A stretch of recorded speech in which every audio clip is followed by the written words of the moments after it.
Fatani. Saya dari 10 TJKT 1 SMK Negeri 1 Ampel Gading. Nah, pada bab kali ini, yaitu bab 4, saya akan menjelaskan tentang IP address dan subnetting. Jadi, pada perangkat dibutuhkan IP address sebagai identitas agar bisa terhubung baik lewat kabel atau wired maupun nirkabel atau wireless. Subnetting adalah proses membagi satu jaringan besar menjadi beberapa jaringan kecil agar lebih efisien dan fleksibel tanpa terikat dengan kelas IP seperti A, B, dan C. Di sini terdapat gambar. Gambar ini menunjukkan dua PC, yaitu PC 0 dan PC 1 yang terhubung dengan IP address 192.168.1.1 dan 192.168.1.2. Keduanya berada dalam satu jaringan karena menggunakan blok IP yang sama. Di bawahnya ada contoh format IP dan subnetting /24 yang berarti ada 256 IP dalam satu jaringan. Ada IP address public dan private. IP public adalah IP yang digunakan di internet dan bisa diakses dari mana saja. Contohnya, saat kamu membuka Facebook atau YouTube, sebenarnya kamu sedang mengakses IP publik milik mereka. Selama perangkat kamu terhubung ke internet. IP private digunakan dalam jaringan lokal dan tidak bisa diakses langsung dari internet. IP ini biasanya dipakai bersama dengan NAT, yaitu sistem yang memungkinkan banyak perangkat lokal memakai satu IP publik untuk terkoneksi ke internet. Private digunakan dalam jaringan lokal atau LAN dan tidak bisa diakses langsung dari internet, sedangkan IP publik bisa diakses secara global melalui internet. Contohnya seperti DNS Google 8.8.8.8. Terdapat dua tabel dalam gambar ini. Tabel pertama menunjukkan kelas-kelas IP publik berdasarkan range dan jumlah hostnya. Seperti kelas A, yaitu 1 sampai 126, kelas B 128 sampai 191, dan kelas C 192 sampai 223. Masing-masing dengan subnet masknya /8, /16, dan /24. Sedangkan tabel kedua menunjukkan range IP private untuk masing-masing kelas, misalnya 10.0.0.0 sampai 10.255.255.255 adalah IP private untuk kelas A. Kemudian kita bahas IP address classful and classless. Classful addressing itu pengalamatan IP yang dibagi berdasarkan kelas, yaitu A, B, dan C. Tiap kelas punya jumlah host dan subnet mask yang berbeda. Kelas A bisa digunakan untuk jaringan besar karena bisa menampung sampai sekitar 16 juta host. Kelas B cocok buat jaringan menengah, bisa sampai 65.000 host. Kelas C biasanya digunakan untuk jaringan kecil karena hanya bisa menampung 254 host. Sedangkan classless addressing adalah sistem yang lebih fleksibel karena tidak terkait oleh kelas. Biasanya kita pakai notasi garis miring atau CIDR, contohnya seperti /24 atau /16. Kemudian kita akan bahas kasus subnetting. Subnetting adalah proses membagi satu jaringan besar menjadi beberapa jaringan kecil atau subnet. Untuk melakukan subnetting, kita perlu melalui beberapa langkah penting. Yang pertama, kita harus menentukan prefix yang sesuai. Prefix ini digunakan untuk menentukan berapa banyak alamat IP yang bisa digunakan dalam satu subnet. Yang kedua, kita menghitung subnet mask. Subnet mask berfungsi untuk membedakan bagian network dan bagian host pada IP address. Selanjutnya, kita tentukan IP network. IP ini adalah alamat IP pertama yang menjadi identitas dari subnet tersebut. IP network tidak bisa digunakan untuk perangkat. Setelah itu, kita cari IP broadcast. IP ini digunakan untuk mengirimkan data ke semua perangkat di jaringan. Sama seperti IP network, IP broadcast juga tidak bisa dipakai untuk perangkat. Dan terakhir, kita akan menentukan range IP yang bisa digunakan, yaitu alamat IP yang berada di antara IP network dan IP broadcast. Di sini kita juga dapat melihat daftar IP address private seperti 10.0.0.0 sampai 10.255.255.255 untuk kelas A. Untuk kelas B yaitu 172.16.0.0 sampai 172.31.255.255 untuk kelas B. Untuk kelas C 192.168.0.0 sampai 192.168.255.255. Kemudian kita akan untuk kasus subnetting dan jaringan LAN yang terdiri dari 12 perangkat. Misalnya kita ingin menggunakan IP address kelas B yaitu 172.16.x.x. Untuk itu, kita perlu menentukan prefix yang sesuai agar jumlah IP mencukupi, namun tidak berlebihan. Karena itu, kita butuh 12 IP. Karena itu, kita butuh 12 IP. Kita cari dua perangkat yang hasilnya lebih besar dari 12. Hasil terdekat adalah 2 pangkat 4, yaitu 16. Maka jumlah host dalam satu subnet adalah 16. Dari sini kita bisa menentukan prefixnya. IPv4 memiliki 32 byte. Kita kurangi 32 dengan 4, hasilnya adalah 28. Jadi prefixnya adalah /28. IP yang kita gunakan misalnya adalah 172.16.10.0/28. Lalu kita hitung jumlah total IP total IP. 2 pangkat 32 dikurangi 28. 32 dikurangi 28 adalah 4. Jadi 2 pangkat 4 hasilnya adalah 16. Tapi perlu diingat, satu IP digunakan sebagai IP network dan satu lagi untuk IP broadcast. Maka IP yang bisa dipakai hanya 14. Selanjutnya kita hitung subnet mask. Rumusnya adalah 256 dikurangi jumlah IP. 256 dikurangi 16 yaitu 240. Maka subnet masknya adalah 255.255.240. IP network adalah alamat awal yaitu 172.116.10.0. IP broadcast adalah alamat terakhir yaitu 172.16.10.15. Jadi tentang IP yang bisa digunakan adalah dari 172.16.10.1 sampai 172.16.10.14. Kita akan melakukan subnetting untuk sebuah jaringan yang membutuhkan 60 host. Misalnya kita akan menggunakan alamat IP 10.1.1.s yang termasuk dalam kelas A.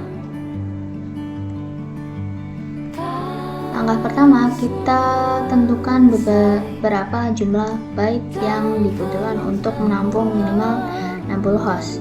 Kita cari dua pangkat berapa yang hasilnya paling mendekati tapi tetap lebih besar dari 60.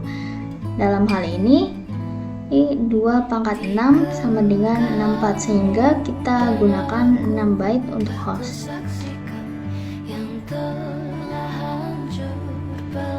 Selanjutnya kita tentukan prefixnya. Karena total byte IPv4 adalah 32, kita kurangi dengan jumlah byte host tadi, yaitu 32 dikurangi 6, yaitu sama dengan 26. Maka prefixnya adalah /26. Setelah itu kita hitung total IP dalam subnet. 2 pangkat 32 dikurangi 26 sama dengan 2 pangkat 6. 2 pangkat 6 sama dengan 64. Artinya dalam satu subnet akan tersedia 64 alamat IP. Kemudian kita cari subnet masknya. Kita gunakan rumus 256 dikurangi jumlah IP per blok sama dengan subnet mask oktet terakhir. 256 dikurangi 64 sama dengan 192. Jadi subnet masknya adalah 192. Jadi subnet masknya adalah 255.255.255.192. Sekarang kita tentukan IP network dan IP broadcast subnet pertama dimulai dari 10.1.1.0, dan karena setiap subnet memiliki 64 alamat IP, subnet berikutnya akan dimulai dari 10.1.1.64, lalu 10.1.1.128 dan seterusnya. Fokus pada blok kedua, yaitu yang dimulai dari 10.1.1.64/26. IP network adalah 10.1.1.64 dan IP broadcast adalah 10.1.1.127. Karena 64 ditambah 64 adalah 127. IP yang dapat digunakan untuk host dari 10.1.65 sampai 10.1.126. Karena IP network dan broadcast tidak bisa digunakan untuk host. Kemudian kita akan menyelesaikan kasus subnetting untuk jaringan yang membutuhkan 100 host dengan menggunakan IP address 192.168.x.x yang termasuk dalam kelas C. Langkah pertama adalah menentukan berapa banyak byte yang dibutuhkan untuk menampung minimal 100 host. Kita cari 2 pangkat berapa yang nilainya lebih besar dari 100, tidak terlalu jauh. Jawabannya adalah 2 pangkat 7 yang hasilnya 128. Maka kita butuh 7 byte untuk host. Dari sini kita bisa menentukan prefixnya. Total byte IPv4 adalah 32. Jadi 32 dikurangi 7 yaitu 25. Maka prefixnya adalah /25. Selanjutnya kita hitung total IP yang tersedia dalam satu subnet, yaitu 2 pangkat 32 dikurangi 25. 32 dikurangi 25 adalah 7, jadi 2 pangkat 7 yang hasilnya 128 IP address. Kemudian kita cari subnet masknya. Gunakan rumus 256 dikurangi jumlah IP sama dengan nilai oktet terakhir, yaitu 256 dikurangi 128 sama dengan 128. Jadi subnet masknya adalah 255.255.128. Berikutnya kita tentukan IP network dan IP broadcast. Karena setiap blok subnet berisi 128 IP, maka blok pertama dimulai dari 192.168.1.0 dan blok berikutnya dimulai dari 192.168.1.128. Kemudian 192.168.1.256 dan seterusnya. Kita ambil contoh blok pertama, IP network 100 192.168.1.0, IP broadcast 192.168.1.127. IP yang bisa digunakan untuk host dari 192.168.1.1 sampai 192.168.1.126. Mengapa demikian? Karena IP pertama dan terakhir dalam subnet. Mengapa demikian? Karena IP pertama dan IP terakhir dalam subnet, yaitu IP network dan IP broadcast, tidak bisa digunakan untuk host. Kemudian kita akan bahas tentang blok subnet. Subnet bisa diibaratkan seperti lantai-lantai dalam sebuah gedung. Contoh, blok 0 sampai 31 lantai 1. Blok 32 sampai 63 adalah lantai 2. Blok 64 sampai 92 adalah lantai 3 dan seterusnya. Setiap blok atau lantai ini disebut sebagai blok subnet. Secara default, perangkat atau device dalam satu blok bisa saling berkomunikasi, tapi antar blok tidak bisa saling terhubung.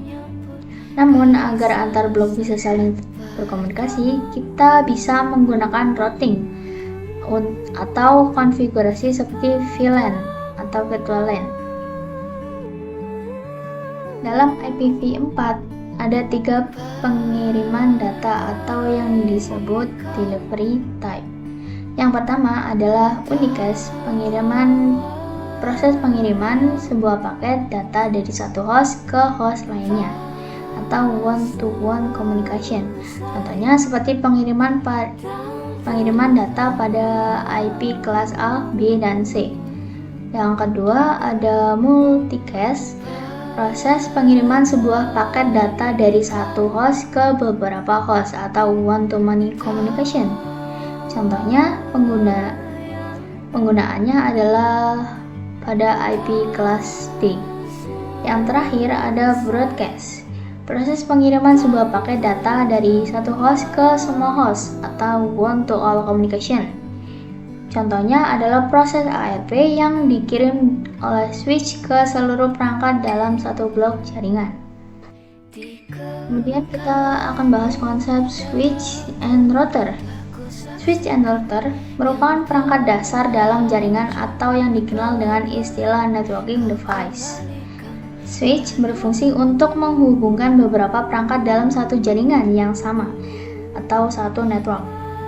Sementara itu, router digunakan untuk menghubungkan perangkat-perangkat yang berada di jaringan yang berbeda.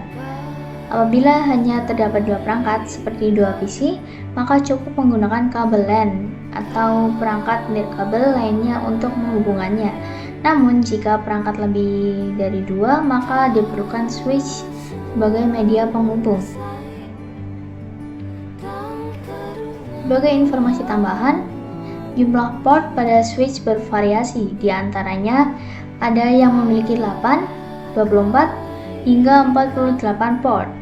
Sambungan antara switch dengan perangkat seperti PC umumnya menggunakan kabel UTP. Perlu diperhatikan bahwa seluruh perangkat yang terhubung dalam satu switch harus berada dalam blok IP yang sama. Jika terdapat 2 jaringan yang memiliki blok IP yang berbeda, maka untuk memungkinkan komunikasi antar perangkat diperlukan router sebagai penghubung antar jaringan tersebut.